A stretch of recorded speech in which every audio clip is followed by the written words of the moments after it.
తీసుకొని ఎగ్గొడతా ఉంటే, ఎక్కడో గాలికి తిరుగుతా ఉంటే ఆ వ్యక్తి పైన విశ్వాసం పోయిన తర్వాత ఇంట్లో వాళ్ళు కూడా చులకనగా చూస్తారు. బయట వాళ్ళు మాట్లాడరు, మాట్లాడినా తప్పించుకుంటారు. వీడు వస్తే డబ్బులు అడిగే పరిస్థితి వస్తాడని. అలాంటి పరిస్థితి మన రాష్ట్ర పరిస్థితి. అప్పులు ఇచ్చేవాడు లేరు, అప్పులు చేయాలంటే అవకాశాలు లేవు. కడాన మీరు ఒక చిన్న విషయం మీరు గుర్తుపెట్టుకుంటే, ఒక ఫైనాన్స్ కమిషన్ వేస్తారు దేశంలో.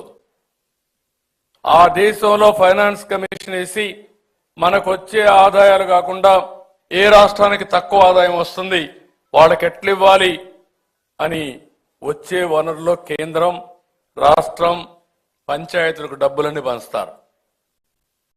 15వ ఆర్థిక సంఘాన్ని వేశారు, 5 ఏళ్లకు డబ్బులు ఇచ్చారు. అది ఇంకా 2 ఏళ్లు ఈ సంవత్సరం, రాబోయే సంవత్సరం ఉంది. ఎంత తెలివైన వాడంటే ముందున్న గవర్నమెంట్ లో ఉండే వ్యక్తి ఆ డబ్బులు 5 ఏళ్ల డబ్బులు ఒకటేసారి డ్రా చేసి వెళ్ళిపోయాడు. అంటే నాకే ఆశ్చర్యం వేసింది. నేను అనుకున్నాను ఫైనాన్స్ కమిషన్ ఉంది, డబ్బులు వస్తాయని. మా వాళ్ళు అడిగితే, సార్ 2 సంవత్సరాల డబ్బులు కూడా డ్రా చేసుకొని పోయారు, అది కేంద్రం ఇచ్చేశారు, వాళ్ళని కూడా మెప్పించి తెచ్చేసాడు, అయిపోయింది సార్, ఇంకేం ఆ డబ్బులు ఏమి రావు మనకని. అంటే 2 ఏళ్లు కూడా వచ్చే డబ్బులు రాని పరిస్థితి వచ్చేసింది. అన్ని దొంగ బిల్లులే, దొంగ బుద్ధులే.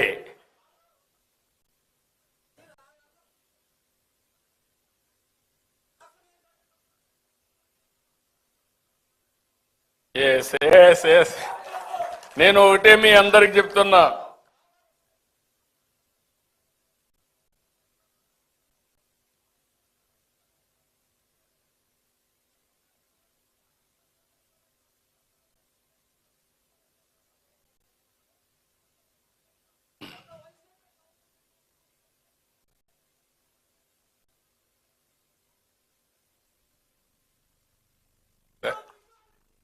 Thank you.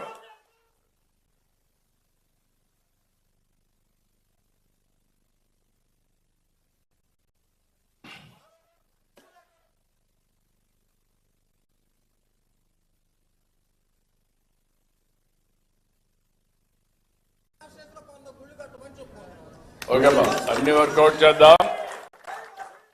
ఎందుకంటే మీరు అన్నట్టు ఈ దేశం కానీ ప్రపంచం కానీ మొత్తం కానీ మనం చూస్తే సెంటిమెంట్ అనేది కూడా చాలా ముఖ్యం. ఆ సెంటిమెంట్సే ఈరోజు మనల్ని నడిపిస్తుంది. అదే వారసత్వం. ఈరోజు మీరు అనుకున్న ప్రతి ఒక్క మతానికి కానీ కులానికి కానీ కొన్ని సెంటిమెంట్స్ ఉంటాయి, ప్రాంతాలకు ఉంటాయి. అన్ని గౌరవిస్తాం. ఏ విధంగా అందరి అభిప్రాయాలు తీసుకుని మీ మనోభావాలకు అనుగుణంగా ఈ ప్రభుత్వం ముందుకు పోతుంది. మరొక్కసారి మీ అందరికి హామీ ఇస్తూ, ఒక మహనీయుడికి ఈరోజు నివాళులర్పించడానికి మనం సమావేశమయ్యాం. ఒక విధంగా ఆలోచిస్తే నా పూర్వ జన్మ సుకృతంగా భావిస్తున్న పొట్టి శ్రీరాములు గారు చేసిన త్యాగానికి తగిన